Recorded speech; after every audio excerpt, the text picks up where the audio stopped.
Abra sua Bíblia, por gentileza, no Evangelho de Mateus, no capítulo 28.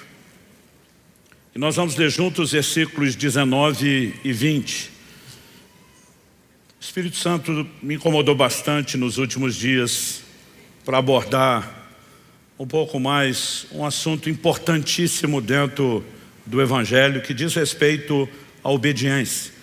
E eu quero tentar fazer isso em duas partes. Se Deus permitir, eu continuo domingo que vem. Vou tentar fazer de uma maneira que cada reunião o assunto tenha começo, meio e fim, mas ele vai fazer muito mais sentido com as duas partes do que só cada uma delas sozinhas. Mateus capítulo 28, 19 e 20 diz assim: portanto vão e façam discípulos de todas as nações, batizando-os em nome do Pai, do Filho e do Espírito Santo, ensinando-os a guardar todas as coisas que eu tenho ordenado a vocês. E eis que estou com vocês todos os dias, até o fim dos tempos. Bom, essas palavras de Jesus são classicamente adjetivadas ou classificadas como a grande comissão. Suas últimas palavras antes de ser elevado aos céus, suas orientações finais aos seus discípulos a respeito do andamento do reino de Deus aqui na terra. E basicamente o que Mateus registrou como façam discípulos de todas as nações. Marcos no capítulo 16 diz: ide e pregai o evangelho a toda a criatura. A ideia de pregar o evangelho é que por meio das boas novas a salvação é anunciada e pode haver a devida resposta de arrependimento e fé. No entanto, a nossa missão é mais do que apenas pregar o evangelho. Aqueles a quem pregamos e abraçam a fé devem ser discipulados. E eu gosto muito da forma como Mateus registra isso: façam discípulos das nações. Esses novos discípulos de Cristo vão precisar de uma profissão pública da sua fé, que acontece por meio do batismo. Então o Senhor Jesus também orientou a que nós batizássemos esses discípulos que foram feitos. Mas igualmente importante, não menos importante do que as orientações anteriores, é a que Jesus diz: ensinando-os a guardar todas as coisas que eu tenho ordenado a vocês. Em outras palavras, Jesus diz: o evangelho que eu quero que vocês anunciem comunica as boas novas da salvação, chama as pessoas a um compromisso de discipulado e de profissão pública do batismo. Mas esses novos discípulos têm que ser ensinados, orientados. Ensinados e orientados a respeito de quê? A guardar tudo o que eu vos tenho ordenado. Basicamente, Jesus está dizendo: há um código não apenas de valores, mas de mandamentos que precisam ser comunicados com um único propósito: que eles sejam guardados, praticados e obedecidos. O tema da minha mensagem hoje é o Evangelho da obediência. Obediência não é um assunto periférico quando nós falamos do Evangelho e da doutrina bíblica. Ele, na verdade, permeia o cerne das principais doutrinas, principalmente o que nós na teologia chamamos de soterologia, a doutrina da salvação. Todo o processo, desde a conversão, a santificação, a vida cristã, envolve obediência. Aliás, a questão da obediência é o ponto central do que foi comprometido lá na queda. E nós não podemos ignorar o quão importante é o assunto.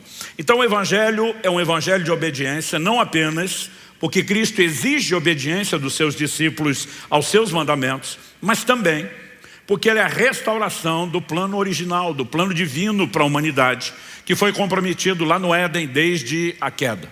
Evidente que Deus nos criou para andar em obediência, o que se presume pelo fato de que tão logo criou o primeiro casal e o estabeleceu lá no jardim do Éden, Deus deu ordenanças. Uma delas, que era muito clara, e nós temos o registro, é a seguinte: vocês podem comer de toda a árvore do jardim, mas da árvore do conhecimento do bem e do mal. Então o Senhor está falando de uma árvore específica, de um fruto que nós podemos classificar como algo espiritual. Então, por amor à palavra de Deus, não chame isso de maçã, né? Mas ele diz: isso vocês não podem comer, está proibido. Então logo o homem desobedece, peca. A pergunta de Deus em Gênesis capítulo 3 verso 11 é a seguinte: você comeu da árvore da qual ordenei que não comesse. Deus está dizendo: eu dei uma ordem. Em outras palavras, ele está dizendo: não foi uma sugestão, não foi uma espécie de hashtag fica a dica, não foi um conselho, era uma ordenança. E a quebra dessa ordenança se caracteriza na desobediência. Aliás, na releitura que o apóstolo Paulo faz em Romanos 5, do que acontece lá atrás com Adão, ele diz no verso 19 de Romanos 5, porque como pela desobediência de um só homem, muitos se tornaram pecadores, assim também por meio da obediência de um só, muitos se tornarão justos. Em Romanos 5, quando ele introduz o assunto do que acontece com o primeiro homem, ele diz, por meio de um só homem, entrou o pecado no mundo, através do pecado a morte, e a morte passou a todos os homens. Lá no verso 19 diz, a origem de todo problema é a desobediência. Mas ele diz que Adão prefigurava o que havia de vir, e ele está falando de Cristo. Em 1 Coríntios, no capítulo 15, Paulo vai se referir a Cristo como o último Adão. E ele diz assim, como a desobediência de um estragou toda a humanidade, a obediência de outro. E a Bíblia diz que Cristo foi obediente até a morte e morte de cruz. A Bíblia diz que a sua obediência forneceria a mim e a você solução. Isso não significa que porque ele obedeceu, providenciou redenção, então eu e você podemos viver de qualquer forma e não há preocupações com obediência.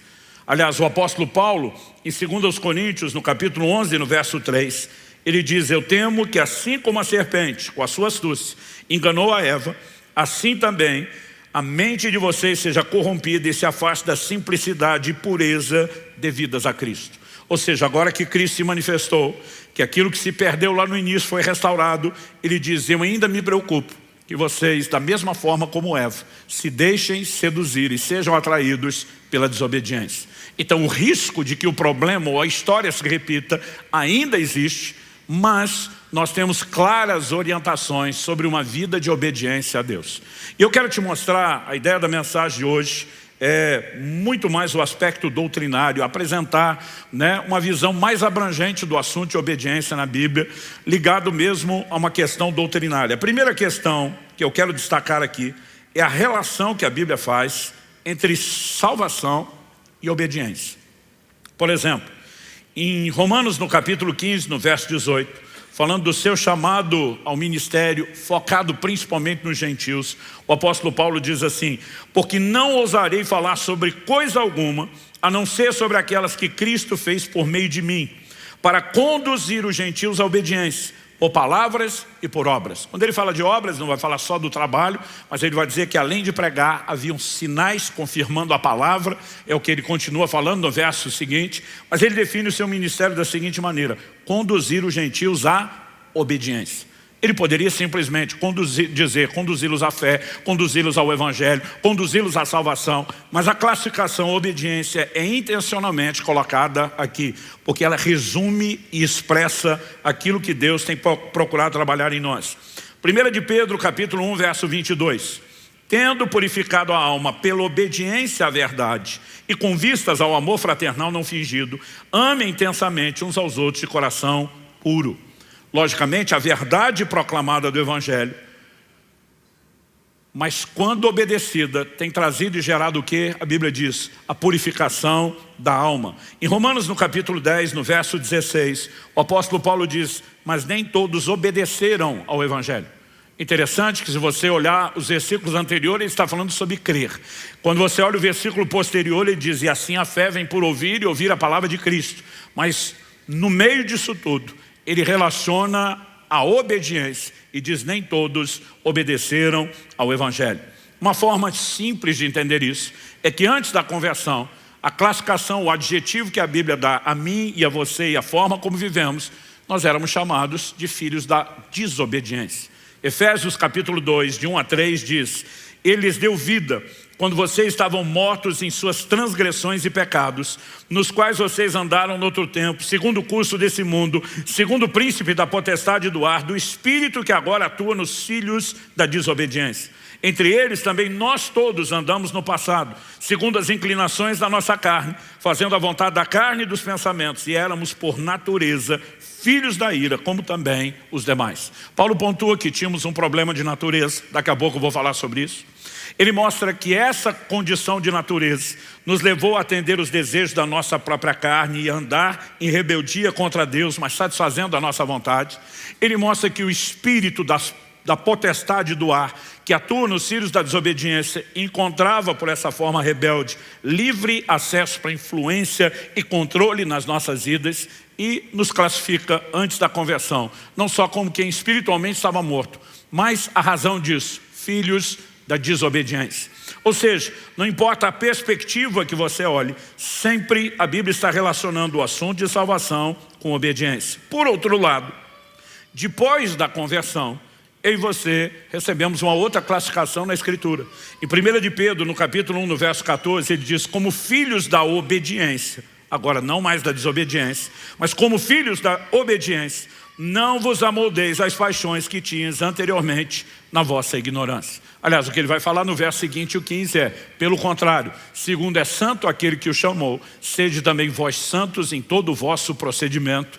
E no verso 16 ele diz, porque está escrito, sede santos porque eu sou santo. Então Deus está dizendo, agora vocês são filhos da obediência. Qual é a ideia? Não se amoldem às paixões de antes, que os mantinham na desobediência.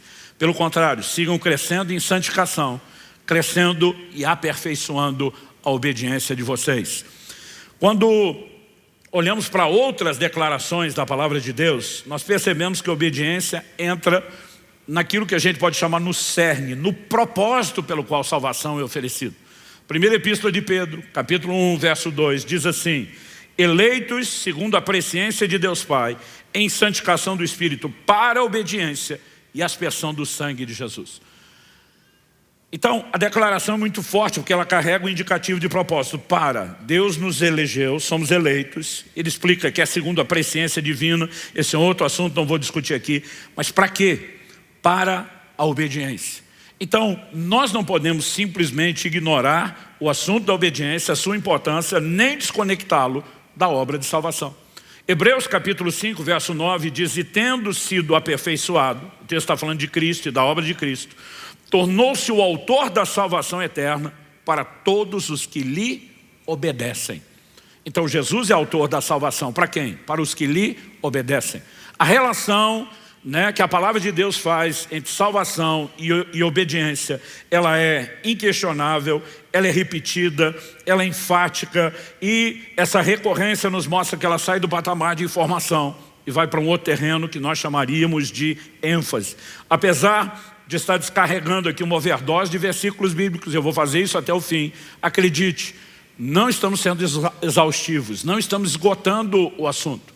Se você gastar tempo estudando a palavra de Deus e prestando atenção no assunto da obediência, você vai ficar impressionado e vai reconhecer que ele aparece mais do que talvez você tenha prestado atenção. Mas quando a gente fala dessa evidente e inquestionável relação bíblica entre obediência e salvação, isso deixa alguns confusos. Eu já fui questionado várias vezes por pessoas que dizem assim, mas nós não somos salvos pela fé? Eu digo sim, é o que a Bíblia diz. Efésios capítulo 2, verso 8, pela graça sois salvos mediante a fé. Vamos citar o 8 e o 9 junto. Isso não vem de vós, é um dom de Deus, não vem das obras, para que ninguém se glorie. A Bíblia diz que nós somos salvos pela fé, e a ênfase na fé para a salvação é inquestionável. Mas a mesma Bíblia faz uma relação entre fé e obediência. Não só entre fé e salvação, como vimos, mas entre fé e obediência. Em outras palavras, a obediência é uma expressão da própria fé. A carta de Paulo aos Romanos é considerado o maior tratado bíblico sobre justificação, fé, graça. E o apóstolo Paulo começa já nos primeiros versículos da abertura da carta e depois termina nos últimos versículos da mesma carta, usando uma expressão que ele repete no começo e no fim. A expressão é a obediência da fé.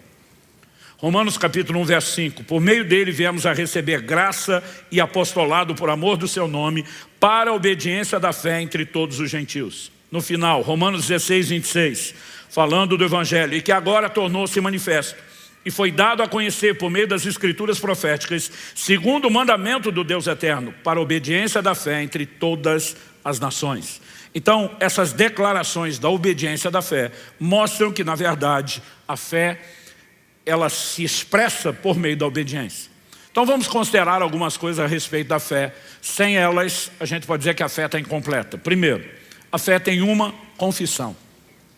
Em Romanos 10, nos versículos 9 e 10, a Bíblia diz, se no teu coração creres que Deus ressuscitou a Jesus dentre os mortos, e com a tua boca confessares a Jesus como Senhor, será salvo.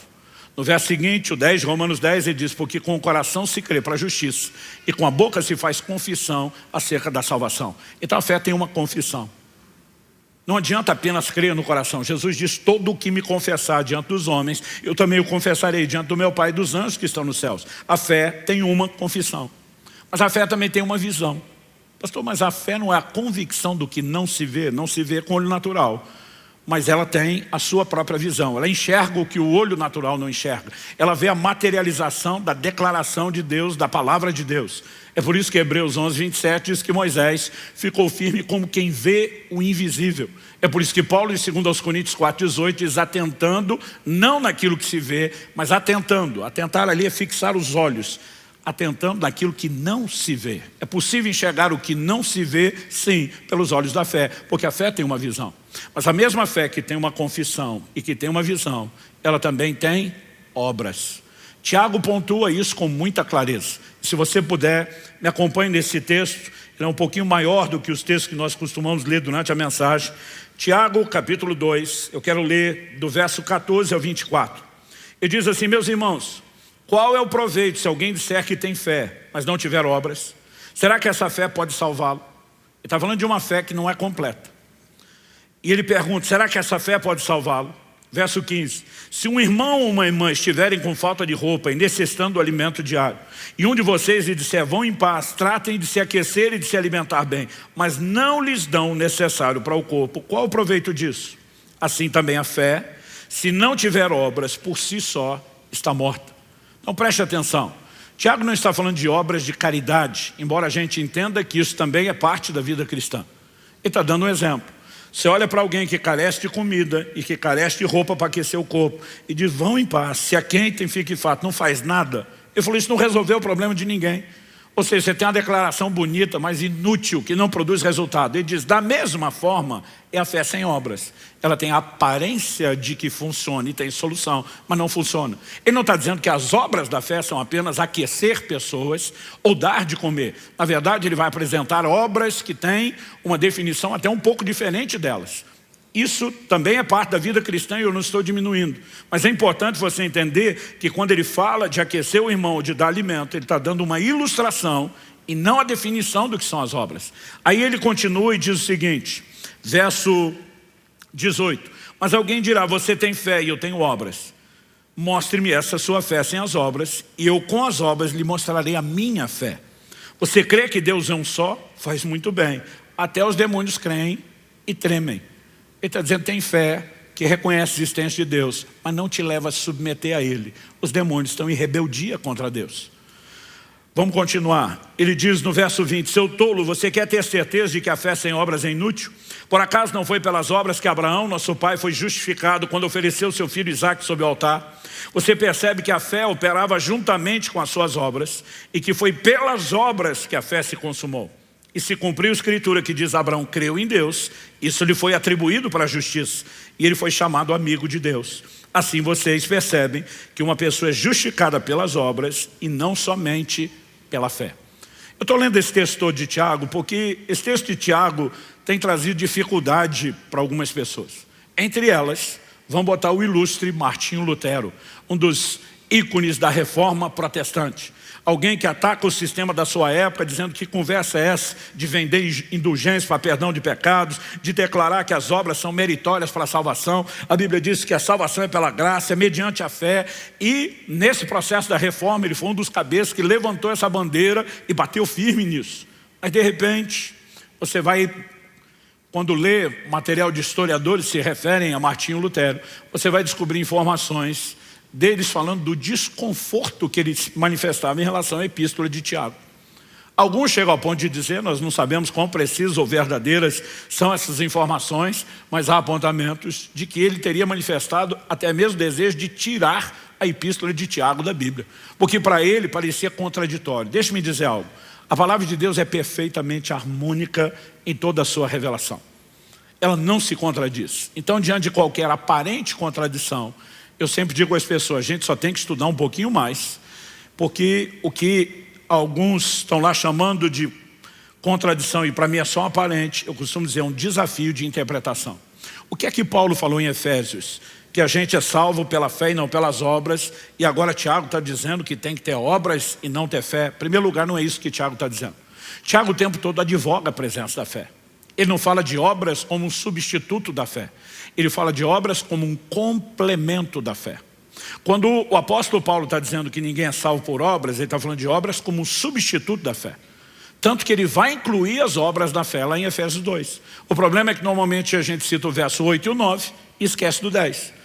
No 8 e no 9, ele diz: pela graça sois salvos mediante a fé. Isso não vem de vós, é um dom de Deus. Não vem das obras para que ninguém se glorie. Verso 10. Pois somos feitura dele, criados em Cristo Jesus para as boas obras. Traduzindo, o que Paulo está dizendo na carta aos Efésios é que nós não somos salvos pelas obras, mas que nós fomos salvos para as obras. Porque as obras acompanham a fé. Quem está entendendo? Tiago não está dizendo o que Paulo falou. Ele está dizendo: você quer ter uma fé que não tem obras? Eu vou te dizer, essa fé é inútil, ela não vai produzir resultado, porque a fé bíblica, e ele vai argumentando com os textos bíblicos, ela tem que ter obras. Então ele não está falando de obras que substituem a fé. Ele vai reconhecer que Abraão creu em Deus, mas vai dizer que expressou a sua fé mediante o quê? Obediência. Hebreus 11:8, a galeria dos heróis da fé. Pela fé Abraão obedeceu a Deus, atendendo o chamado para uma terra que não sabia aonde era. Deus só diz: vai para um lugar que eu vou te mostrar no caminho. Ele, beleza, partiu, lugar misterioso. Vamos viajando, sem saber para onde estamos indo, até que Deus diga para onde estamos indo.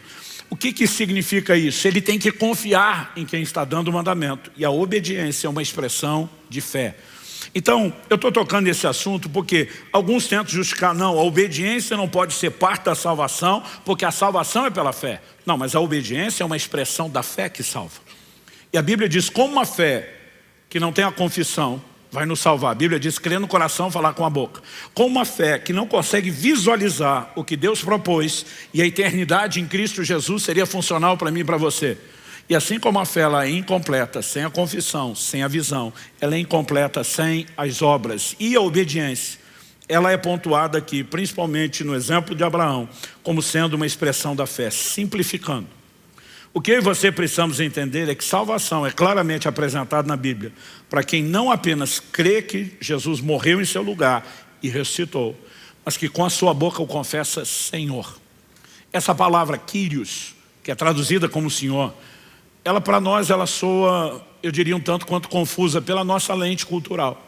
Onde é que a gente usa a palavra Senhor? A gente usa a palavra Senhor para se referir a um homem casado. Aliás, eu lembro quando eu era recém-casado, alguém disse: pastor, o senhor? Falou: senhor não, você é tão jovem. Eu falei: senhor sim, esperei a vida inteira para alguém me chamar de senhor, e não é agora que eu vou abrir mão disso.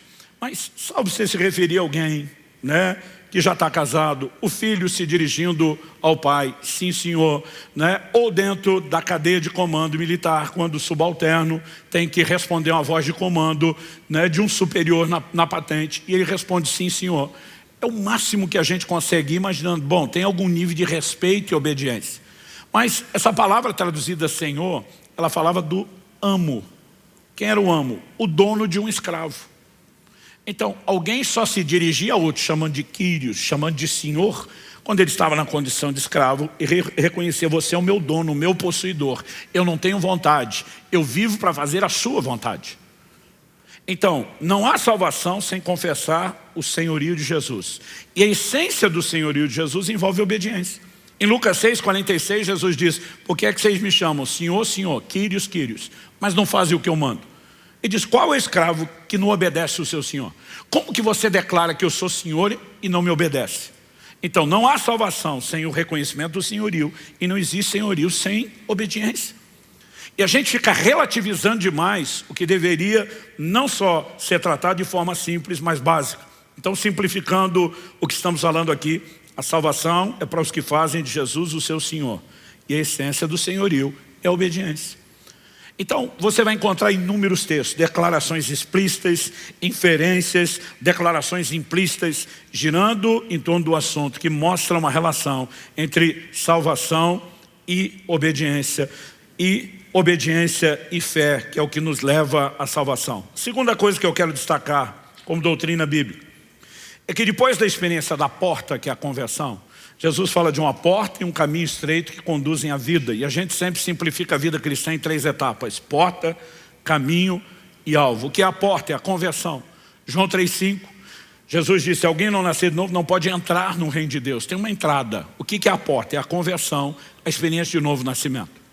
Depois da porta você tem um caminho. Nesse caminho você avança, você progride em direção a um alvo. Paulo diz: eu prossigo para o alvo. O que é o alvo?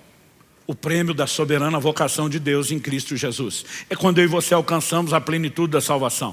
Então, obediência é requerida não apenas na porta, como ato de sujeição a Cristo, mas a obediência será requerida de nós também ao longo do caminho.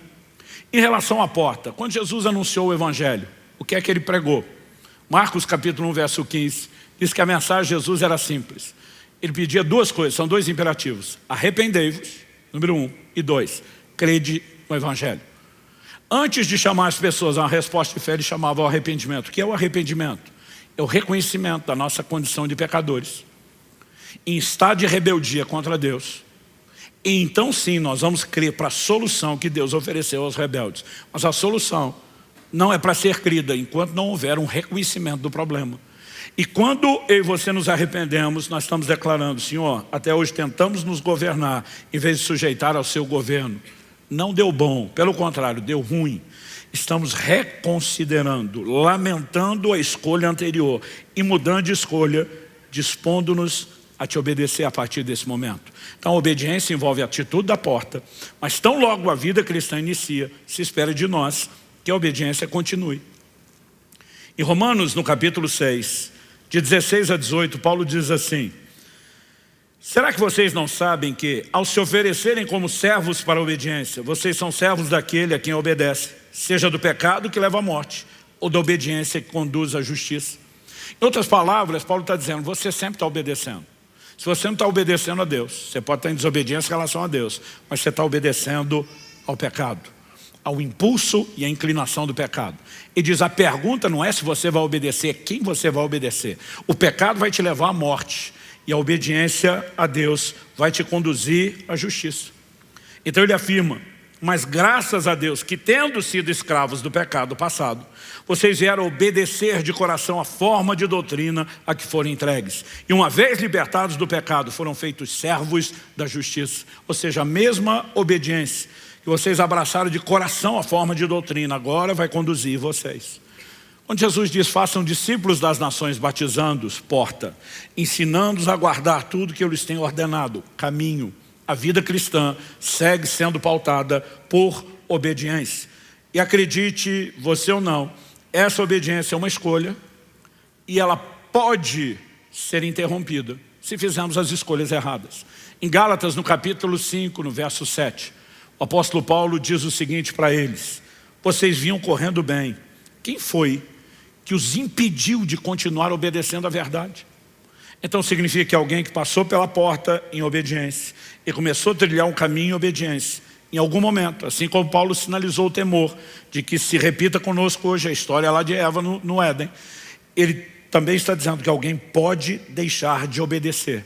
Então significa que o caminho segue sendo marcado pela obediência à verdade. Quem está entendendo, diga amém. Aliás, algo que para mim foi chocante foi descobrir anos atrás que mais do que adoração, Deus espera de nós obediência. No Evangelho de Marcos, no capítulo 7, dos versículos 6 a 8, nós lemos o seguinte: Jesus respondeu: bem profetizou Isaías a respeito de vocês, hipócritas. Como está escrito: esse povo me honra com os lábios, mas o seu coração está longe de mim. Em vão me adoram, ensinando doutrinas que são preceitos humanos. Rejeitando o mandamento de Deus, vocês guardam a tradição humana. Em primeiro lugar, Jesus fala de um povo que honra com os lábios, mas o coração está longe. Qual a definição de um coração longe? Ele diz: vocês simplesmente me adoram em vão porque ensinam doutrinas humanas, que são preceitos humanos, mas rejeitam o mandamento de Deus. Ou seja, vocês inventaram as próprias regras e respeitam elas, mas não obedecem os meus mandamentos. Ele diz: e você acha que porque me adorou está tudo bem? Ele está dizendo: de jeito nenhum. Em outras palavras, está dizendo: mais do que adoração, espero de você obediência. E acredite você ou não, essa ideia se repete ao longo da Escritura. 1 Samuel capítulo 15, versos 22 e 23, um texto, se Deus permitir, a gente aborda melhor domingo que vem.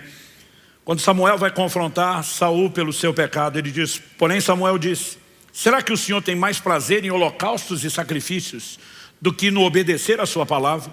Eis que o obedecer é melhor do que o sacrificar, e o ouvir é melhor do que a gordura de carneiros. Porque a rebelião é como pecado da feitiçaria, e a obstinação é como idolatria e o culto a ídolos do lar. Porque por você ter rejeitado a palavra do Senhor, também ele o rejeitou como rei. Aqui nós vemos o princípio, a lei de reciprocidade que eu falei semana passada. Porque você rejeitou a Deus, ele também está te rejeitando. Como que ele rejeitou? Desobediência. E Deus claramente está dizendo, o que eu queria de você não era sacrifício, não era a adoração. E a pergunta é muito clara, será que o Senhor tem mais prazer em holocausto e sacrifício do que no obedecer a palavra? O obedecer é melhor que o sacrificar, o ouvi-lo é melhor do que a gordura de carneiros. E a Bíblia não trata a desobediência, mesmo na vida de quem serve a Deus, como uma coisa simples. E diz, a rebelião é como pecado de feitiçaria e a obstinação como idolatria. Deus está dizendo, você está com problemas sérios. O profeta Jeremias, que fala a uma geração que viveu o apogeu, o clímax da apostasia, diz no capítulo 7, dos versos 21 a 26, assim diz o Senhor dos Exércitos, o Deus de Israel, juntem os seus holocaustos aos outros sacrifícios e comam a carne vocês mesmos. Traduzindo, Deus está dizendo, eu não quero esse sacrifício. Então, para não perder a carne que foi queimada, como você o seu churrasco. Deus está dizendo, não vou aceitar a adoração de vocês. No dia em que tirei os pais de vocês da terra do Egito, não falei, nem lhes ordenei nada a respeito de holocaustos ou sacrifícios. Mas o que lhes ordenei foi isso. Agora vai estar o que acontece lá em Êxodo 19, quando o povo para no Monte Sinai e ouve Deus a primeira vez. Mas o que lhes ordenei foi isso. Deem ouvidos à minha voz, e eu serei o seu Deus, e vocês serão o meu povo. Andem em todo o caminho que eu lhes ordeno, para que tudo lhes vá bem. Mas eles não quiseram ouvir, nem atenderam. Porém andaram nos seus próprios conselhos, na dureza do seu coração maligno. Andaram para trás e não para frente. Desde o dia em que os pais de vocês saíram da terra do Egito até hoje, muitas e muitas vezes, todos os dias, eu lhes enviei todos os meus servos, os profetas. Mas vocês não quiseram me ouvir, nem me atenderam. Foram teimosos e fizeram pior do que os seus pais. Olha a observação que Deus por meio de Jeremias faz. E diz, eu falei alguma coisa sobre sacrifício no dia em que tirei vocês da terra do Egito? Deus falaria sobre sacrifício, instituiria o padrão da adoração depois. Mas a primeira coisa que Deus fala, eu quero que vocês sejam o meu povo, e o que vai caracterizar vocês, a minha propriedade peculiar na terra, é que vocês vão me ouvir, vão me obedecer, vão andar nas minhas leis. Deus está dizendo, antes de sinalizar qualquer expectativa de adoração, eu pontuei a minha expectativa por obediência. Mais do que adoração, Deus espera de nós obediência. Quem está entendendo? Não, pastor, mas o senhor tem que entender que eu amo Jesus, ama. Então leva a sério o que ele mesmo disse, João 14, 21. Aquele que tem os meus mandamentos e os guarda, esse é o que me ama. Ele diz, sua forma de expressar amor não é apenas falando, é me obedecendo. E sabe, de alguma forma você vê que as pessoas tentam suprimir a obediência, relativizar a obediência no Evangelho cada vez mais. Eu fico pasmo com a quantidade de doutrina, se é que a gente pode chamar de doutrina, né, de falsa doutrina que vem surgindo, questionando e relativizando a obediência. Alguns anos atrás, eu tinha pregado uma mensagem sobre a obediência, e depois disso uma pessoa me aborda e diz, pastor, o senhor está por fora da revelação divina. Minha vontade era dizer, garoto, eu tenho mais tempo com a cara na Bíblia, estudando a Escritura, do que tu tem de vida respirando. Mas eu lembrei que era crente. E lembrei que era pastor. Então fiz cara de paisagem, falei, então me ilumine, compartilhe sua revelação. Divida sua sabedoria, me ajude a crescer. Qual revelação eu estou por fora e não entendi? Ele falou, o senhor nunca viu, nunca leu o que a Bíblia diz, que o fim da lei é Cristo. Eu falei, não só li, te digo onde está escrito. Romanos capítulo 10, versículo 4. Ele falou, o senhor não percebeu o furo da sua lógica na pregação? Eu falei, garoto, se eu achasse que tem furo na lógica, eu não tinha pregado. Que furo é esse? Ele falou, o senhor pregou sobre a obediência. Eu falei, isso eu percebi. Qual é o furo? Ele falou, se a Bíblia diz que o fim da lei é Cristo, e só existe a obediência onde tem lei, E esse argumento dele eu não podia questionar, porque só pode ter obediência quando tem algum mandamento, alguma ordenança, alguma lei. A lógica chega a ser infantil, simples nesse nível. Ele falou, o senhor está pregando sobre obediência, mas a Bíblia diz que não tem mais lei, se não tem mais lei, como é que tem obediência? Quando ele falou isso, eu falei, para agora essa bobagem, você começou a falar. Eu falei, você primeiro começa alegando uma revelação, e depois você apelou para a lógica. Então vamos falar das duas coisas. Em primeiro lugar, não acho que você teve uma revelação que nem o apóstolo Paulo ou as escrituras tiveram. Se você chamar isso de revelação, eu vou chamar isso de um espírito de engano. Paulo disse, se um anjo aparecer e pregar um evangelho diferente, anátema, maldito, então você não pode ter uma revelação diferente da deles. Eu falei, pelo jeito nem Paulo entendeu a revelação que você teve. Porque você está dizendo que o fim da lei é Cristo, significa o fim de todo e qualquer tipo de lei. Então isso significa que não existe mais nenhum tipo de lei, tudo foi revogado em Cristo. E Paulo em Romanos 13 vai falar sobre a importância de que a gente se sujeite às autoridades civis e obediência aos nossos governantes. Eu falei, mas de acordo com você, se desapareceu todo e qualquer tipo de lei, está instalada a anarquia gospel. E nós vamos viver como na época dos juízes, cada um fazia conforme lhes parecia. Falei, segundo, Paulo não acreditava no que você está falando. Porque em 1 Coríntios 9:21 ele diz, não estando sem lei, mas debaixo da lei de Cristo. Então como que alguém que acredita que não tem mais nenhuma lei vai especificar que ele não está sem lei, vai dizer debaixo de que lei ele estava? Falei, segundo, você apelou para a lógica. Sua revelação não se sustenta como revelação. Vamos falar da sua lógica? Eu falei, Paulo tinha uma mente no mínimo mais brilhante do que a minha, a sua e mais uma turma junto. E você acha que ele também tinha um furo na lógica dele? Que o cara ia dizer que acabou lei e que já que não tem mais lei, não precisa de obediência. Mas você não percebeu que 90% dos textos que eu citei pregando sobre obediência são de Paulo? E se Paulo acreditasse no que você acredita, ele ia mandar a gente obedecer? E se ele mandou a gente obedecer, você está dizendo que ele não tem o básico da lógica para entender que só tem obediência onde tem lei e que ele está tão confuso. Se Paulo estiver confuso do jeito que você está sugerindo, nem ele, que escreveu metade do Novo Testamento, merecia crédito em nenhuma outra área. Eu falei, cá entre nós, eu estou mais inclinado a desconfiar de tu do que de Paulo ou da Bíblia. Porque o que me parece é que você não está entendendo o que Paulo falou. Você acha que o que Paulo falou significa o fim de todo qualquer... Fim de lei, fim de lei. Falei, criatura, Paulo está dizendo não estando sem lei. Então ele está advogando que não é isso, você entendeu. Eu falei, deixa eu tentar ir por outro lado. Deixa eu tentar dar a volta por onde talvez a gente concorde. Pela linguagem dele, eu já percebi o Ctrl+C, o Ctrl+V, o que é que ele estava copiando e colando. Às vezes é fácil descobrir quem a pessoa está lendo, quem é que ela está escutando, quem é que ela está assistindo. Eu já tinha decodificado o garoto, eu já sabia o que ele pensava. Então eu falei para ele, vamos começar por onde a gente concorda? Eu falei, você acredita no que o livro de Hebreus diz? O livro de Hebreus foi escrito para mostrar que o sacerdócio de Cristo da nova aliança é superior ao sacerdócio levítico da antiga aliança. E que houve uma mudança de sacerdócio. Falei, você tem alguma dificuldade de entender ou aceitar isso? Ele falou, inquestionável. Eu falei, pronto, concordamos. Falei, agora que a gente concordou que mudou o sacerdócio, falei, eu quero ler um versículo com você. Hebreus capítulo 7, verso 12 diz que onde a mudança de sacerdócio, a mudança de lei. Falei, presta atenção, mudança de lei não é cessação de lei, não é aniquilação de lei, não é desaparecimento de lei. Então, quando Paulo diz o fim da lei, ele está falando do fim de uma lei que não está mais em vigência, mas que foi substituída por uma nova. O fim da primeira não é o fim de todas. O fim da lei é Cristo, não está falando do fim de todo e qualquer tipo de lei. Está falando de uma lei que se encerra com aquele sacerdócio, quando outra é instituída no lugar da anterior. Jesus diz em João 13:34, um novo mandamento vos dou. Como é que não tem mandamento? Como é que não tem ordenança? Mas essa baboseira toda, a gente ouve o tempo todo em nome de uma pseudo-revelação. Qual o objetivo disso? Subjetivizar, relativizar ou suprimir a obediência, que é parte do cerne da mensagem do Evangelho, e por isso eu estou chamando ele hoje de o Evangelho da obediência. Nós precisamos entender o que é que de fato a graça veio fazer.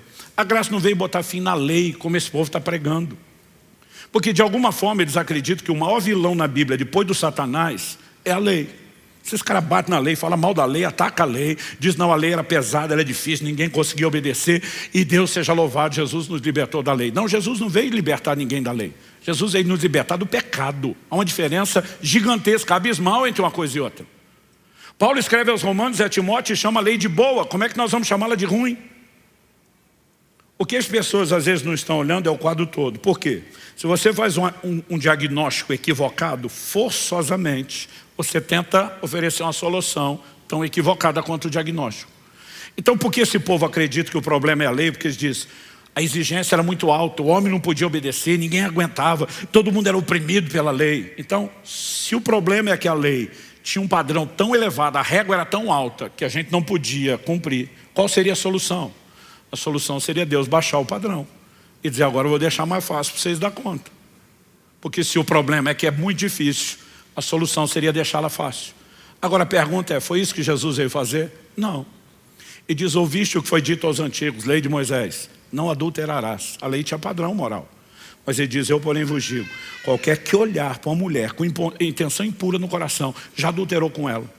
Jesus não apenas sustenta a lei que já tem lá, como ele amplia o mandamento. Ele subiu o padrão, ele não diminuiu. Ele diz, antes você podia amar o próximo e odiar o inimigo, agora tem que amar o inimigo e orar por ele. O padrão baixou ou subiu? Subiu. Então se o problema é o padrão e ele veio subir, em vez de resolver, Jesus veio complicar. Então não há lógica que isso sustente.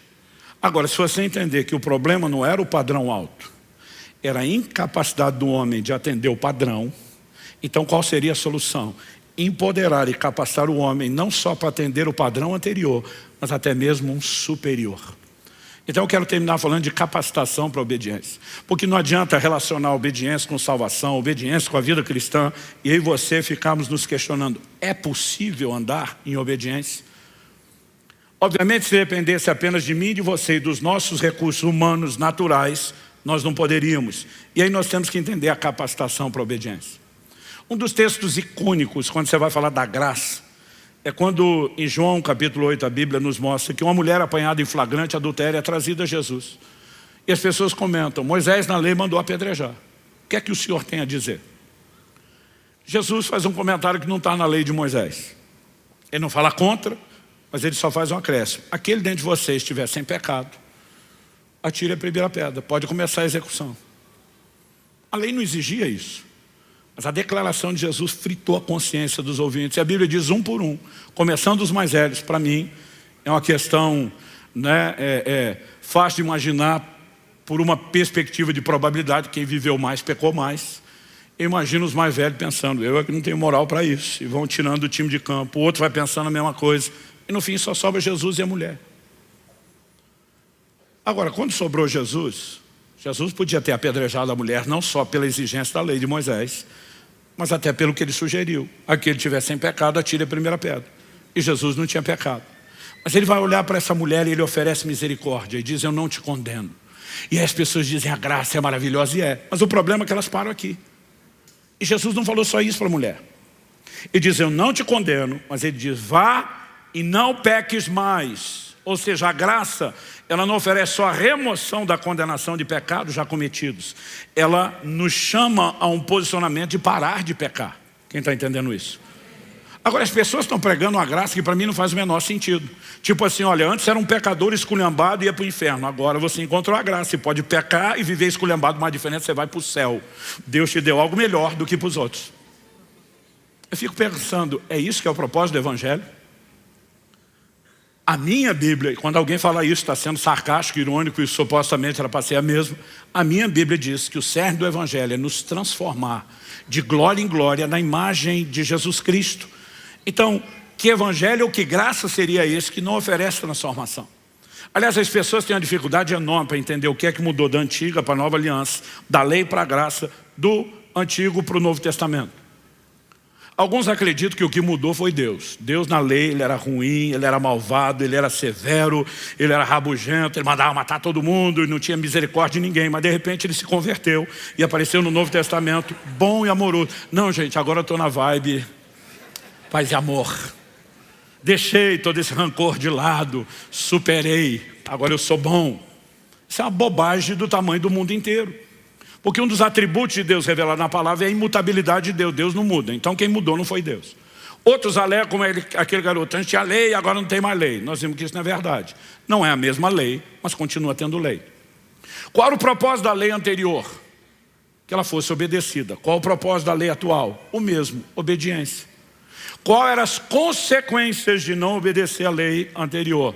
Maldição para quem não obedecia, uma bênção para quem obedecia. Deuteronômio 28. E quem foi que disse que isso mudou na nova aliança? Hebreus capítulo 6, verso 7 e 8 fala dos que correspondem a Deus, bênção, dos que não correspondem com Deus, maldição. Eu sei que alguns não gostam de ouvir isso. E daqui a pouco vou falar do assunto, Cristo nos resgatou da maldição da lei. Mas a verdade é que nada mudou. A grande mudança entre o que você tinha antes e depois tem um elemento. Em Hebreus capítulo 9, quando a Bíblia fala da lei, ela diz que os ritos cerimoniais da lei eram ineficazes para aperfeiçoar aquele que presta culto. Ou seja, ninguém era mudado, ninguém era transformado pela lei. E aonde a graça se mostra diferente da lei, ela vem trazendo transformação. E o homem, cada um de nós, eu e você, podemos ser transformados de glória em glória na imagem de Jesus. A grande diferença entre uma coisa e outra diz respeito à transformação. E aí você tem que entender por que é que Deus deu uma lei passageira, transitória. Moisés comunicou uma lei que tinha prazo de validade. E a Bíblia é clara sobre essa mudança de lei. Mas não é porque Deus mudou de ideia. A mudança de lei não é uma mudança de plano. Ela é justamente o cumprimento do plano. Jesus diz, eu não vim revogar a lei, eu vim cumprir. E quando ele fala de cumprir, não é meramente obedecer o que estava lá. Ele vem cumprir todas as figuras proféticas. Então Paulo diz que a lei serviu de um aio para nos guiar a Cristo. Mas ela não apontava para Cristo apenas dizendo, olha, o Messias virá, ele vai ter que morrer por nós. Ela também tinha um papel. Qual era o seu papel? Dar ao homem um diagnóstico da sua situação. A lei nunca ofereceu a solução, mas ela ofereceu o diagnóstico. Olha o que Paulo diz em Romanos capítulo 7, do verso 5 até o 10. Porque quando vivíamos segundo a carne, as paixões pecaminosas despertadas pela lei operavam em nossos membros a fim de frutificarem para a morte. Então ele fala de uma paixão pecaminosa, está dentro de nós, é nossa natureza. Mas ele diz, despertadas pela lei. Agora, porém, estamos livres da lei, pois morremos para aquilo a que estávamos sujeitos, para que sirvamos da maneira nova, segundo o Espírito, e não da maneira antiga, segundo a letra. Que diremos então? Que a lei é pecado? De modo nenhum. Mas eu não teria conhecido o pecado a não ser por meio da lei. Porque eu não teria conhecido a cobiça se a lei não tivesse dito, não cobice. Mas o pecado, aproveitando a ocasião dada pelo mandamento, despertou em mim todo tipo de cobiça. Porque sem lei o pecado está morto. Houve um tempo em que sem lei eu vivia, mas quando veio o mandamento, o pecado reviveu e eu morri. E verifiquei que o mandamento que me havia sido dado para a vida, esse se tornou o mandamento para a morte. O que é que Paulo está dizendo? Que quando a lei foi dada, ela mostrou ao homem que o problema dele estava do lado de dentro. Não era o código estabelecido por Deus. Era uma inclinação, uma natureza rebelde e contrária aos mandamentos e aos padrões de Deus. Então qual era o propósito da lei? Não era apenas sinalizar, o Messias virá, ele vai perdoar os pecados de vocês, vai morrer no lugar de vocês. Mas a lei serve de um aio para guiar Cristo, mostrando ao homem qual é a necessidade, provando ao homem que ele precisa não só de alguém que perdoe pecados, porque perdão já tinha na antiga aliança, gente. Todo ano, no dia da expiação, uma vez ao ano, se fazia, a Bíblia diz, recordação de pecados. Por que recordação? Deus me perdoa por tudo que eu fiz esse ano, mas no próximo ano eu vou ter que ser perdoado das mesmas coisas, porque ninguém era transformado. E o povo vivia de queda em queda, de tropeço em tropeço, e dizia, mas ainda bem que tem misericórdia. Aí chega a nova aliança. E o livro de Hebreus diz que nós temos uma nova e superior aliança, baseada em melhores promessas. Tem a Jesus como fiador, mas que a gente acredita que veio fazer só o que a velha fazia. Se é para fazer o que a velha fazia, para que é que nós precisamos de uma nova? Porque o povo está pregando uma graça que só perdoa pecado, você continuar pecando. E não é a mensagem bíblica. Jesus disse a essa mulher, vá e não peques mais. Só que honestamente, a maioria de nós pensa quando lê isso, impossível. Mas espera aí, só tem 3 possibilidades ou probabilidades lógicas para a gente tratar disso. Primeiro, Jesus mentiu para a mulher, trollou ela. Vai no peques mais, mas não é possível, ele está enganando ela. Isso cabe com a natureza de Jesus? Não. A Bíblia diz que ele é luz e nele não há treva alguma. A Bíblia diz que Deus não pode mentir. Então essa possibilidade lógica poderia caber com qualquer outro, mas não com Jesus. Ah não, pastor, não é que ele mentiu assim porque queria. Mas ele enganou sem querer, porque enganado estava. Ele não conhecia bem a teologia, não estudou muito a Bíblia. Então ele achou que falava certo, mas falava errado. Você está protegendo o caráter dele, mas desconstruindo a identidade. Ele é o verbo, a palavra encarnada. Se ele não entende Bíblia e teologia, quem é que entende? E se alguma coisa do que Jesus falou não é acurado ou preciso para a nossa fé, por que é que o resto seria? Então é tudo ou nada. Ou você pega o combo inteiro, ou pode jogar tudo no lixo. Então ele não mentiu, não enganou, e ele não estava enganado. Qual a probabilidade lógica que resta? Ele falou a verdade. Não, pastor, tá bom, eu entendo que ele falou a verdade, mas não é possível. Então a verdade não é bem verdade. E no mínimo, se isso não fizer dele um mentiroso, faria dele injusto. Porque ele te dá um mandamento que você não pode cumprir. Então ele é injusto. E Hebreus 6,10 diz que Deus não é injusto. Então só existe uma conclusão que você pode chegar. Que ele não apenas falou a verdade. Ele não está se referindo a algo que é impossível. Pode até ser impossível para os recursos humanos. Mas presume-se, evidentemente, que por trás do mandamento existe uma disponibilização de recursos que viabilizem o cumprimento da ordem dada. Nós precisamos entender que o significado mais recorrente de graça na Bíblia não é favor imerecido. Isso é parte da definição, mas está longe de ser a mais completa e a mais do empregado. Ela é força capacitadora na Bíblia. Quando Jesus diz, vai e não peques mais, ele está dizendo, não estou dando só uma ordem. Eu te darei recursos para que você possa cumprir a ordem. Eu não sei você, mas eu, quando era adolescente, lia o Sermão do Monte, Mateus 5,48, sede vós perfeitos, como perfeito é o vosso Pai Celestial. Eu pensava, estava empolgado hoje, hein, Jesus? O sentimento era, exagerou, viajou. Porque eu pensava, impossível ser perfeito, o Senhor ainda quer que eu seja perfeito como Deus, a perfeição absoluta. Quer dizer, deu ruim, impossível. Então nós vamos voltar no mesmo problema. Ele mentiu? Ele estava de brincadeira com a gente? Não. Ou será que eu e você que não percebemos que ele tem recursos que nós ainda não aprendemos como utilizar? Quando Jesus diz que é difícil um rico entrar no reino de Deus, os discípulos perguntam, quem é que vai ser salvo? Ele diz, ei, para os homens impossível, para Deus possível. O evangelho é o evangelho do sobrenatural, desde a conversão, durante todo o caminho da santificação.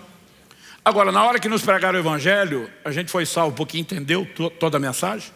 Alguns de nós, ou a maioria de nós, não entendemos tudo até hoje. Paulo chama a mensagem do evangelho de a loucura da pregação. Você não foi salvo porque entendeu, você foi salvo porque creu. E a sua fé fez com que você acessasse recursos que você até hoje não entende e que puderam operar na sua vida. A pergunta é, por que seria diferente no processo de santificação? Em 1 Coríntios 10,12, Paulo diz, aquele que está em pé, cuide para que não caia. A maioria de nós adapta o versículo na mente. Paulo está dizendo, cuida para não cair, mas a gente pensa, ó, não é para cair toda hora, não é para cair todo dia, é para ir caindo cada vez menos. Mas a gente sempre acredita que é para continuar caindo, menos, mas caindo. Paulo está dizendo, não caia. Só que você não pode ler só o verso 12. O que o verso seguinte, o 13, diz? Não vos sobreveio tentação que não fosse humana. Ele diz, Deus é fiel e não permitirá que vocês sejam tentados além da capacidade de resistir. Pelo contrário, juntamente com a tentação vos proverá livramento, de sorte que a possais suportar. Então o que ele está dizendo? Primeiro, não vos sobreveio tentação que não fosse humana. Eu acho que o crente já começa errando no que ele acredita sobre tentação. Eu brinco que a maioria dos crentes, depois que peca, ele não confessa, ele justifica o pecado. Ele diz, pois é, pastor, aconteceu uma coisa maligna, demoníaca, infernal, satânica, diabólica. Resumindo, a culpa sempre é do Satanás, mas não dele. Porque a maioria de nós acredita que a tentação é sobrenatural e é uma força muito grande que não dá para resistir, pastor. Mas a Bíblia está dizendo, não veio tentação que não fosse humana. A Bíblia está dizendo que a tentação humana não é sobre-humana. Ela é natural, não é sobrenatural.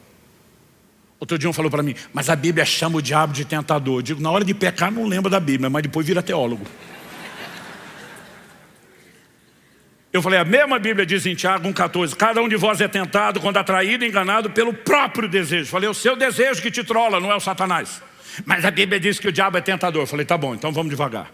O tentador está do lado de fora. A tentação está do lado de dentro.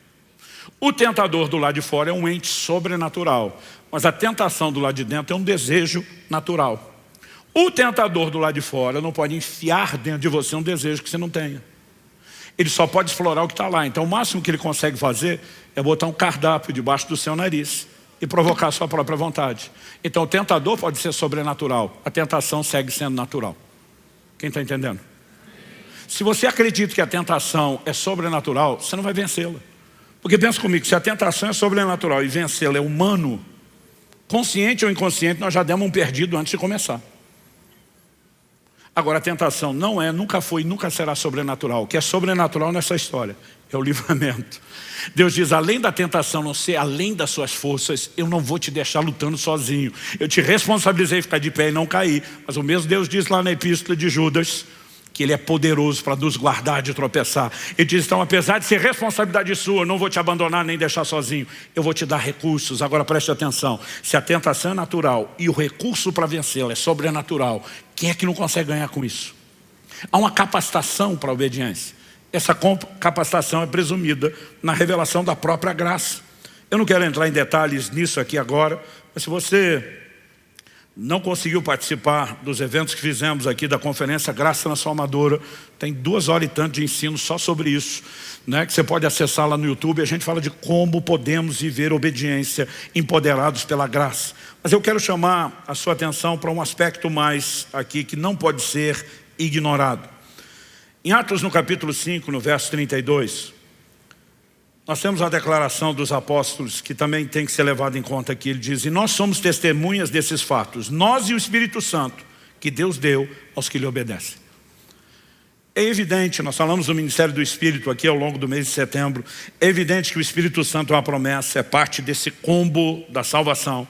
E a Bíblia diz, o Espírito Santo que Deus deu aos que lhe obedecem. O Espírito é dado a quem abraça a obediência do Evangelho. Mas ele também é dado para nos capacitar a viver a obediência que por nós não poderíamos. Então eu falei que o propósito da lei antes era o diagnóstico. Ela revelou a nossa natureza pecaminosa, a nossa incapacidade de ser transformado. Ela mostrou que a gente precisava mais do que perdão de tempos em tempos. E ela sinalizou a necessidade de um Redentor que viria para nos transformar. O livro O Peregrino, depois da Bíblia, é o maior clássico da literatura cristã. Não existe nenhum outro livro que foi tão lido pela irmandade dos crentes, né, ao longo dos últimos séculos como o livro O Peregrino. Se você não leu, recomendo que faça a leitura desse livro. Ele conta a história de alguém que se converte. Ele denomina, uma história fictícia, cheia de alegorias para explicar o Evangelho. Ele denomina esse camarada, depois se converte como cristão. Cristão, num determinado momento da sua jornada, ele encontra um outro personagem chamado intérprete. Como o nome sugere, é alguém que vai explicar verdades bíblicas para ele. E tem uma hora que ele, hospedado por intérprete, é conduzido pelo próprio intérprete a um cômodo que nunca tinha sido varrido. Uma pessoa entra, começa a varrer e uma poeira levanta no ar. É insuportável ficar ali dentro. Ele sai tossindo. Do lado de fora, ele percebe intérprete sinalizando para que outra pessoa entre. A segunda pessoa entra borrifando água. E aquela poeira no ar, agora umedecida, rapidamente baixa. Não apenas baixa, mas agora umedecida, pode ser varrida. A sala ficou limpa, sem criar confusão de antes. Do lado de fora, o intérprete diz para o cristão, a primeira pessoa que entrou varrer o cômodo é a lei. A poeira que você viu levantar é o pecado no coração do homem. Está falando da natureza e não só de ações. Ele diz, mas a outra pessoa que entrou é o Evangelho.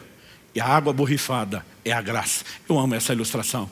O que ele está dizendo? A lei não veio resolver, a lei veio expor a bagunça. Olha o quão esculhambado está esse negócio. Você precisa de quem limpe. A lei, imagina alguém quebrou o braço e vai para o médico. Antes da cura, o que ele vai ter que fazer? Um raio-x. O raio-x vai dar o diagnóstico, porque o diagnóstico preciso ajuda num tratamento preciso. O médico precisa saber o quanto esse braço está quebrado, o quanto esse osso está separado, como exatamente tem que ser feita a imobilização, e a cura será precisa a partir de um diagnóstico preciso. O propósito da lei nunca foi resolver o problema, mas foi dar ao homem um bom diagnóstico. Aonde viria a solução? Romanos 8,3 diz, o que for é impossível à lei, porque estava enferma pela carne. Isso Deus fez, enviando o seu próprio Filho em semelhança de carne pecaminosa. Traduz-se, o que a lei nunca resolveu, Jesus veio resolver. João 17 diz, a lei foi dada por meio de Moisés, a graça e a verdade por meio de Jesus. Então você pode ler esse texto assim, o que a lei nunca resolveu, a graça veio resolver. O que é que a graça veio resolver? Se você volta para Romanos 8, Os versos 3 e 4, a Bíblia diz: porque aquilo que a lei não podia fazer por causa da fraqueza da carne, isso Deus fez, enviando seu próprio Filho em semelhança de carne pecaminosa, e no que diz respeito ao pecado, e assim Deus condenou o pecado na carne, a fim de que a exigência da lei se cumprisse em nós, que não vivemos segundo a carne, mas segundo o Espírito. Qual era a exigência da lei? Uma só: obediência. Mas desde a queda do homem, lá no Éden, nunca foi possível ao homem viver plena obediência por causa de uma carne pecaminosa, uma natureza rebelde que a lei veio expor e mostrar: está ruim para você. Você não precisa apenas de alguém que perdoe, mas de alguém que transforme. E a graça vem trazer a transformação para que o homem possa satisfazer a exigência da lei. Entenda-se, obediência. Qual a maior definição bíblica de graça? Ela vem empoderar o homem para a obediência, que nunca, desde a queda no Éden, nunca mais havia sido possível.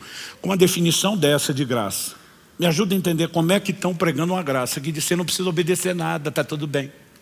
Isso não é graça, é uma desgraça. E está fundando um monte de gente na contramão daquilo que é o Evangelho de Cristo. A graça veio nos capacitar para a obediência. Aí eu falei do Espírito Santo que nos foi dado. Vamos lá. Gálatas 3, capítulo 13 e 14, eu vou encerrar aqui, diz: Cristo nos resgatou da maldição da lei, fazendo-se Ele próprio maldição em nosso lugar, porque está escrito: maldito todo aquele que for pendurado em madeiro. Porque Jesus fez isso, verso 14, para que a bênção de Abraão chegasse aos gentios em Cristo Jesus, a fim de que recebêssemos pela fé o Espírito prometido. E todo evangelho que você vê é uma troca maravilhosa para nós. A Bíblia diz: Jesus se fez pobre para que nós nos tornássemos ricos. Diz que Ele se fez pecado para que nós nos tornássemos a justiça de Deus. E aqui o texto diz que Ele se fez maldição para que a bênção nos alcançasse. Agora, quando a Bíblia diz que Cristo nos resgatou da maldição, algumas pessoas têm um entendimento equivocado do que é ser resgatado da maldição. Elas acreditam que se a gente foi resgatado da maldição, a maldição não existe mais. Então assim, não importa o que você faça de errado, não tem consequências. Eu falo para as pessoas: Cristo nos resgatou do pecado? Essas pessoas creem nisso. Elas falam assim. Eu falo: o pecado deixou de existir? Ninguém mais peca? Não, peca. Eu falei: Cristo nos resgatou da morte? Sim. As pessoas deixaram de morrer? A Bíblia diz que a morte é o último inimigo a ser vencido. Então nós já temos a provisão plena. Mas nesse momento, a gente escapou da morte espiritual, da morte física? Não. Mas vamos voltar no pecado. A gente é resgatado do pecado, mas ainda pode pecar. Mas a gente, quando é resgatado da maldição, não existe mais maldição. Então o pecado tinha que ter deixado de existir. E você tinha que ser coerente no que crê. Mas você pega só a parte que interessa. Não posso negar a existência do pecado porque eu peco. Mas eu posso pecar sem culpa se eu acreditar que não tem mais maldição. Não é isso que a Bíblia está dizendo. Quando diz que Ele te resgatou da maldição, assim como do pecado, significa que Ele não precisa mais controlar você, não que deixou de existir. Agora, qual era a origem da maldição? Deus disse: se obedecer os meus mandamentos, benção. Se desobedecer, maldição. Como que eu e você podemos viver fora da maldição? Porque agora o Espírito que foi dado aos que o obedeceram ao passar pela porta e serão capacitados para andar em obediência, pela obediência que não é fruto só de esforço e dedicação humana, mas de empoderamento do Espírito Santo. A maldição não será mais uma consequência inevitável e a bênção é a oportunidade que eu e você podemos escolher, porque podemos andar em obediência. Dá para entender a diferença? Honestamente, eu tenho sentido esse incômodo da parte de Deus de chamar a atenção de vocês para um evangelho que é um evangelho de obediência. E eu quero concluir só te lembrando o seguinte: quando a Bíblia anuncia o juízo eterno, não diz só aos que não creram. É lógico que a Bíblia diz: quem crê será salvo, quem não crê está condenado. Mas a Bíblia usa um outro sinônimo para os que não creram. Ela fala dos que não obedeceram. 2 Tessalonicenses 1:8 fala que haverá vingança contra os que não conhecem a Deus e não obedecem ao Evangelho. 1 de Pedro 4,17, depois de dizer que o juízo começa pela casa de Deus, e do apóstolo dizer se é com dificuldade que o justo se salva, ele pergunta: qual será o fim daqueles que não obedecem ao Evangelho de Deus? Está falando de um juízo ainda maior. Em 1 de Pedro, no capítulo 3, no verso 19, ele menciona espíritos em prisão. De quem ele está falando? O verso seguinte, o 20, explica: os quais noutro tempo foram desobedientes, quando Deus aguardava com paciência nos dias de Noé, enquanto se preparava a arca, na qual poucas pessoas, apenas 8, foram salvas através da água. O plano de Deus não era salvar só Noé e a sua família. O Novo Testamento chama Noé de pregoeiro, ou seja, pregador da justiça. Durante todo o tempo da construção da arca havia uma pregação: Deus vai julgar o mundo, Deus vai julgar o pecado, vocês podem se arrepender. Mas os que permaneceram desobedientes agora estavam sendo julgados e são chamados de espíritos em prisão. A história termina sempre da mesma forma. A condenação não é só para quem não creu, é para quem não obedeceu. Porque a própria obediência é uma expressão de fé. E ela não pode ser relativizada. Quem está entendendo, diga amém. Feche seus olhos por um instante. Eu gostaria que nós tirássemos um minutinho, ou uns minutinhos de oração antes de terminarmos. E eu sei que, embora a gente está aplicando doutrina de uma forma muito geral, não estamos falando de áreas específicas. O Espírito Santo sabe ser muito preciso e trazer aplicações bem personalizadas quando nós ouvimos a palavra.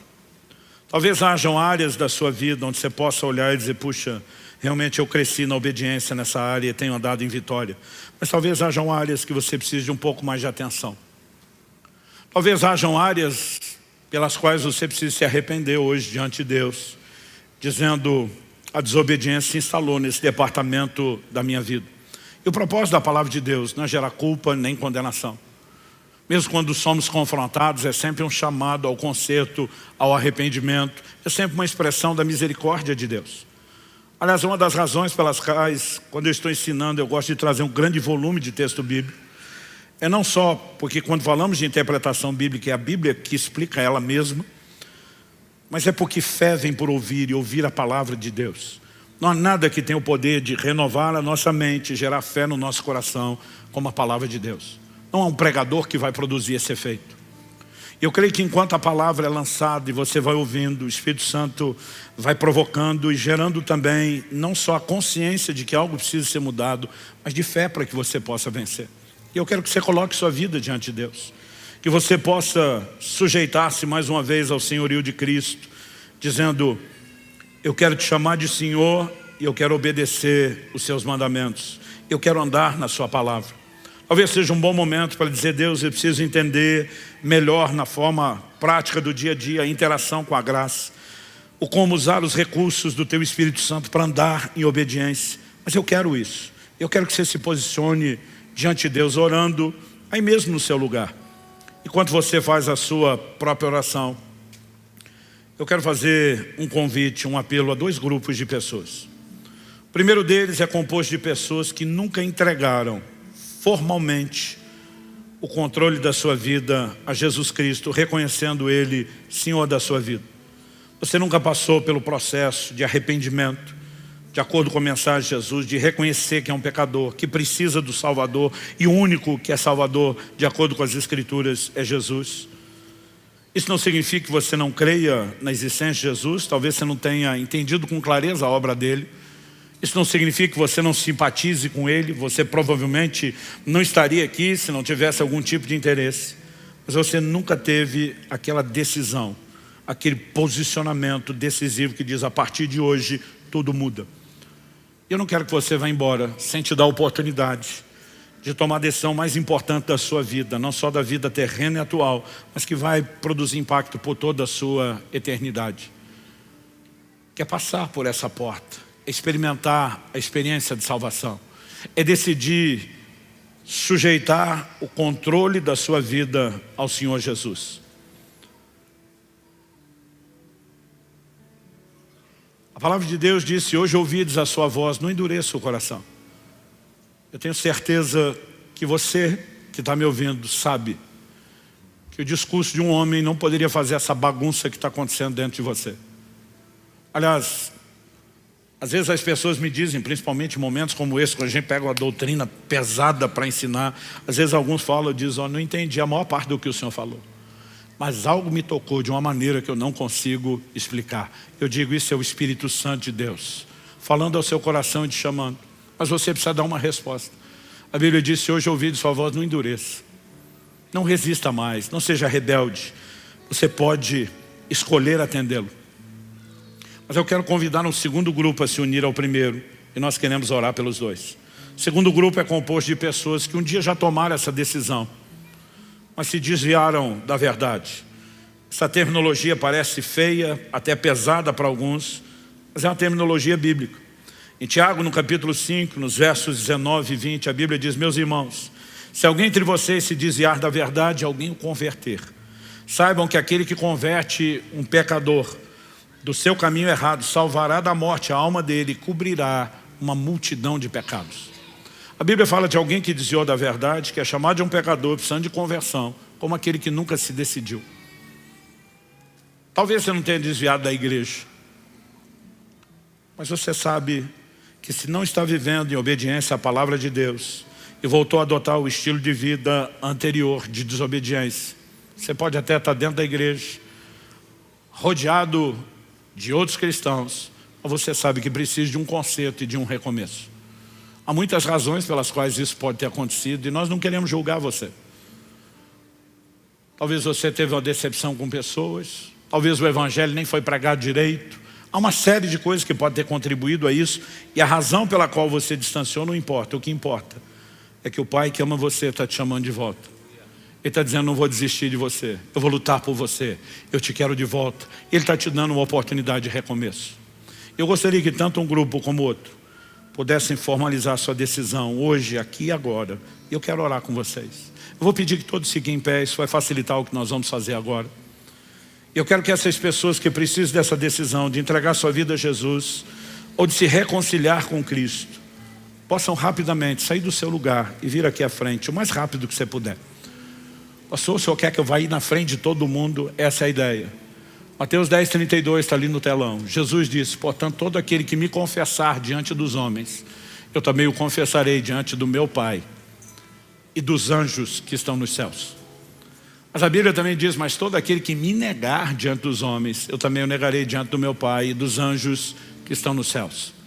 O que você precisa entender é que essa audiência não está aqui para te julgar. Eles estão torcendo por você. Eles estão orando por você agora mesmo. A Bíblia diz que há festa nos céus quando um pecador se arrepende. E a gente entende que Deus quer que tenha festa aqui, então nós fazemos festa mesmo. É por isso que os aplausos começaram, vão repetir. Porque Jesus nos mandou orar: seja feita a sua vontade aqui na terra como é feita no céu. Se a vontade é que tenha festa lá, Ele quer que tenha festa aqui. Então é importante você saber que você não está sendo julgado. Eu sempre espero um pouco antes de fazer a oração que eu vou fazer agora. Porque sempre há pessoas que relatam a mesma coisa: pastor, eu queria sair do meu lugar, mas minhas pernas pareciam de chumbo, pesado. Parecia que o pé estava concretado, enraizado no chão. Eu não conseguia me mexer. Eu digo para as pessoas: o bom de ter essa experiência é que você percebe como o reino espiritual é sério. O reino das trevas não quer perder você. Para que você saiba que o convite está sendo feito da parte mais forte, da autoridade do nome de Jesus Cristo. Eu quebro toda amarra espiritual, toda corrente maligna agora, que tenta impedir essas pessoas de corresponder ao chamado do Espírito Santo, caia por terra, em nome de Jesus. Eu declaro cada pessoa nesse lugar livre. E você que estava tentando mexer e sair daí, não conseguia, pode ver que suas pernas vão te obedecer agora. Corre para cá. Vem para cá o mais depressa que você puder.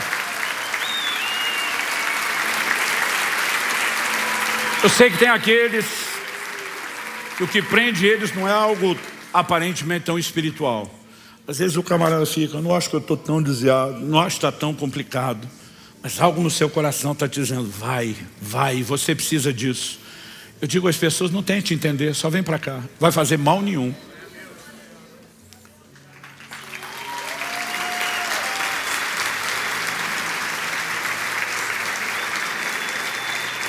Alguns às vezes dizem: pastor, eu estou pensando em deixar isso para mais para frente.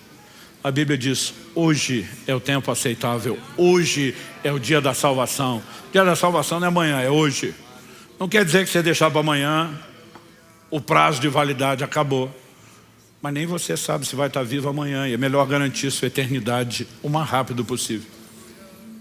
Quando eu era garoto na igreja, eles tinham uma música Pesadelo, que era uma apelação. Dizia assim: ao findar o labor desta vida, e fazia você pensar na morte. Eles diziam: jovem, se você for atropelado quando sair da porta. Era uma apelação. Eu entendo, era o zelo dos pregadores querendo nos levar a Jesus, mas eu não quero te ameaçar com nenhuma desgraça. o inferno é desgraça suficiente, não importa o quanto tempo você tem para ir para lá, para que você se livre dele. O Senhor Jesus está dizendo, eu quero te dar uma vida nova, eu quero te dar salvação por toda a eternidade. Se Deus está falando ao seu coração, vem. Vamos tentar um último movimento aqui. Eu queria que você falasse com o vizinho da direita e da esquerda. Pergunta aí para ele, certeza que você já está salvo e não precisa ir lá na frente? Mesmo se ele falar que sim, dá um double check. Pergunta de novo, certeza mesmo? Fala, se quiser nós vamos juntos. E se tiver precisando de apoio, você apoia e vem junto. E ninguém vai saber se você está apoiando ele ou ele que está apoiando você. Há mais alguém? Vem para cá.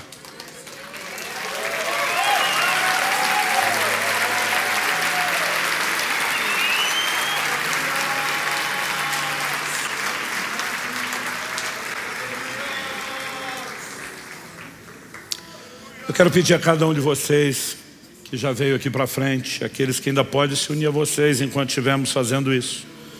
Eu gostaria de fazer uma oração com vocês para ajudá-los. Honestamente, de acordo com a Bíblia, você não tem que repetir a minha oração, você podia fazer a sua. E não tem um modelo de oração. A Bíblia diz, todo aquele que invocar o nome do Senhor Jesus será salvo. Mas quando a Bíblia fala de arrependimento, então tem algumas coisas básicas. O reconhecimento da nossa condição de pecador, o reconhecimento de que Ele é o único Salvador. E muitas vezes, aqueles que estão tomando decisão pela primeira vez, quem está reconciliando já até sabe como funciona. Muitas vezes as pessoas olham para mim e dizem assim, me ajuda você que já sabe fazer? Então por conta disso nós adotamos um padrão e a gente faz uma oração para ajudá-los. Mas é importante que você não repita só por repetir. Se isso você consegue, depois de me ouvir frase por frase, dizer não, honestamente eu posso declarar isso, representa o que eu quero dizer para Deus. Então eu quero que vocês afirmem isso em voz alta junto comigo, pode ser? Então cada um de vocês, mesmo quem veio para dar apoio, eu quero que vocês repitam comigo em voz alta, diga comigo, Senhor Jesus, eu reconheço hoje minha condição de pecador e de um filho da desobediência, mas eu reconheço em Ti o Salvador, aquele que tem não apenas perdão para os meus pecados, mas também transformação para a minha vida. E hoje, pela fé, eu recebo não só o perdão, eu recebo também o início dessa transformação. Eu declaro que é um novo dia, que é o início de um novo tempo na minha história. Eu entrego nas Tuas mãos, Jesus, o controle da minha vida. E eu declaro que a partir de hoje, sou Teu, pertenço à Tua família. Eu invoco o Teu nome e toda a salvação que há nesse nome. E eu declaro que a partir de hoje, trilharei esse caminho de obediência. Em nome de Jesus e para a glória de Deus. Amém. Eu quero fazer mais duas coisas.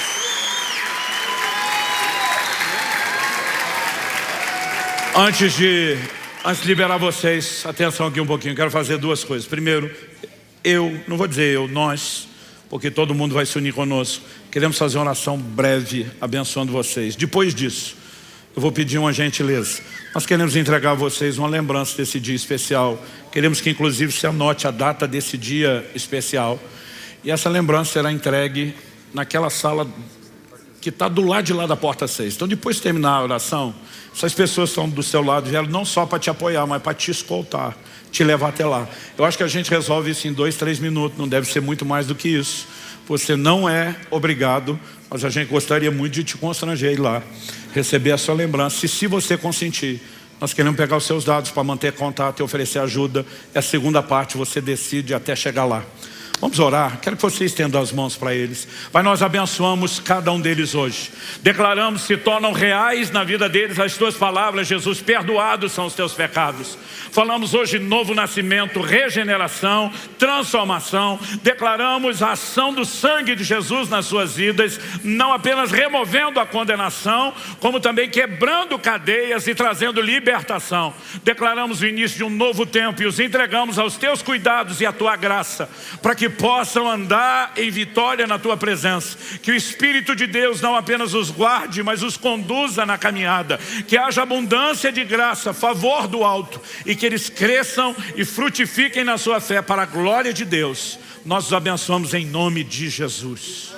Amém, amém.